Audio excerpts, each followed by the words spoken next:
Guys, so as you saw from the title of the video, I am the worst impulse buyer you will ever meet. I sold my dually on a Monday, and I may have had another dually picked out, and I was going to get it. Let's see, we agreed on a price, and I sent the money Wednesday, and I had it Thursday night, and I was back with it Friday. From New Jersey, I'll point that out. It's almost 11 hours each way, and by the time you add fuel stops, I probably drove for near 24 hours straight. And to beat all that, I never stopped. So I was very, very tired for a couple days, so I wasn't really in the mood to make a YouTube video. But we have a new tow pig. It's bad. I love it. Love it. Cannot wait to build this truck. A little older than I wanted. It's still a brand new truck. I do realize that. It's not a 23 though. The 23 has the new dash, the new mirrors, the new hood. I always try and get the newer ones so we can build one of the newer trucks before anyone else does. But the 5th gen platform from 19 to 22 is just such a love platform for me. I don't really care. And the new ones are getting to where the dealerships are being a little bit pickier about stuff they do to them. So let's take a look at the new tow pig that you're going to see at any show that you go to this year that I'm at.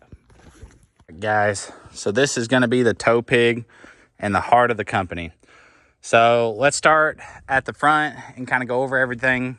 The reason I bought this truck instead of buying a blank canvas truck is a lot of the things that are done to it is stuff I was already going to do. So I save money on it and I save time because we're running right into show season and we're not going to have time to tear apart our tow pig in the middle of show season to build it. But the headlights are already built. Bumper plastics are already color matched. The grill is already color matched. All the surrounding already painted. Badges are painted. I don't like how they're done though, so I'm going to redo those. Let's see, we're going to get rid of the Cummins badge. The Ram, probably going to leave the limited strip because that's kind of like a signature of buying a limited as you get that chrome trim. So I'll probably leave that. But let's go over the wheel and tire setup. It is a 26 by 14 JTX centerfire, I believe. Super single dually wheel in the front. So it will not be a true 10 lug up front. It should be 8 on 6.5 up front. And then the rear is 8 on 200 adapted to 10 lug. But 37, 14, 50, 26 Fury tires. 6-inch ready lift. The lift is coming back off. I don't really like it. It rides okay, but it's not quite flashy enough for what we do. It's a great kit if you just want to lift a truck and you're going to drive it every day. But let's take a look inside this thing. All right. Let's see what kind of, ooh, snazzy. So it does have the factory power steps. It's obviously a leather truck, black. This is a limited. So as far as like trim tiers go, this is honestly the highest package you can buy from Ram.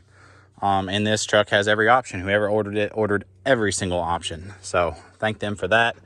It has 20,000 miles and every option. Sunroof, center console, stuff like that. Just trying to give y'all like a view of more of the truck. I feel like a lot of people show these trucks and then don't show the interior. And somebody that's watching this might be interested in buying one and you might want to see it. But plenty of room because it is a mega cab. Obviously, y'all know I'm a 5th gen lover. So I'm going to love this truck no matter what. It's the same. I've already had 3 of these. But it has the Harman Kardon sound system, which is a must. Do not get the Alpine, get the Harman Kardon. It's got speakers in the headliner and everywhere. Also, we're doing a Starlight in this truck, in case anybody was wondering. But yeah, and mega cabs have this big space. I don't know if I can do this one-handed, but they have a really big space behind the seats for a sub box. And we're probably going to have a custom sub box made for this truck with our logo in it. And yeah, that's pretty much the gist of the interior of the truck. The tails have already been color matched. All the bumper plastics in the back. They did a couple things questionably. They did not paint these. Don't know why. I understand not painting that because it has a lot of hookups and you're going to constantly be abusing it. I'm not going to powder the hitch because I'm going to be pulling trailers 24/7.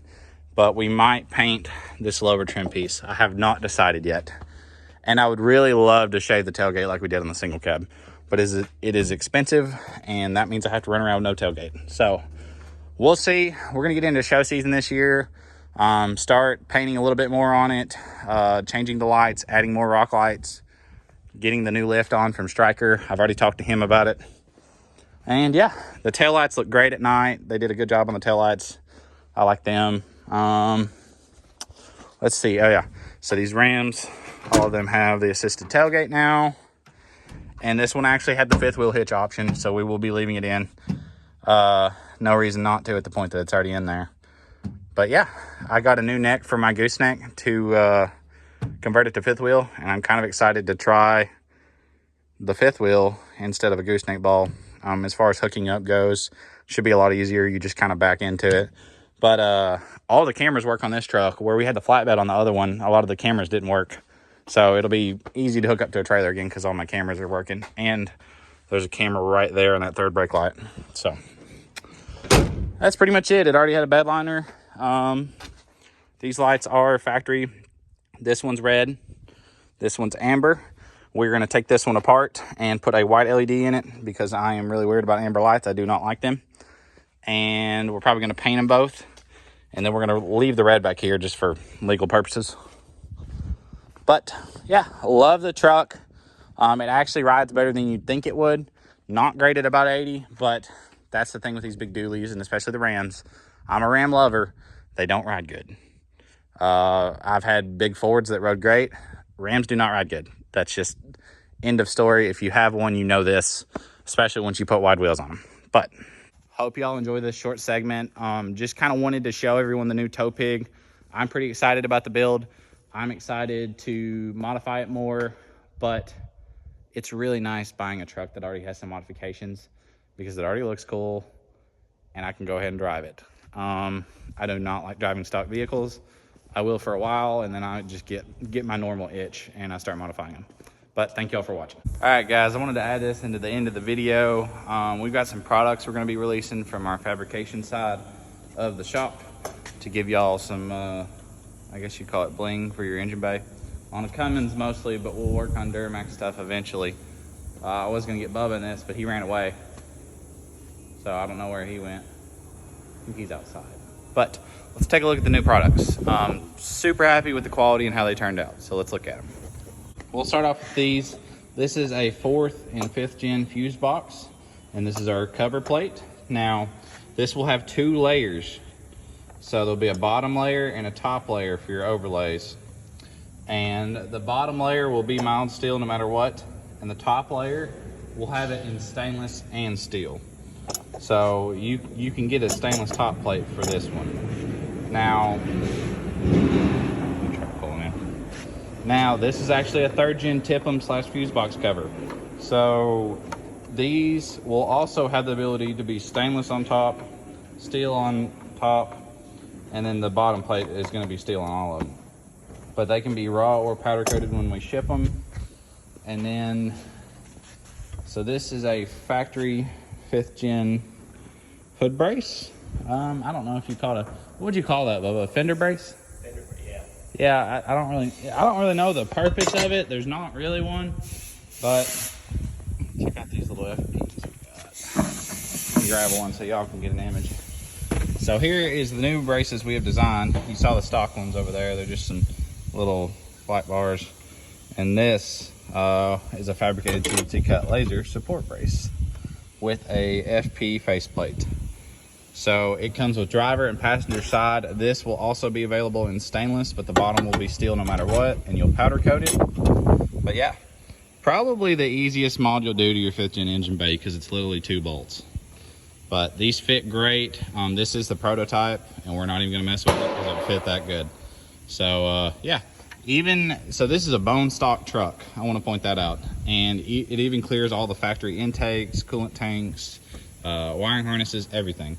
So she's ready to go no matter what's done to your truck. The only time you might have to worry about it is if you've got a 2nd gen swap and you have a high mount, but even then it shouldn't be near it.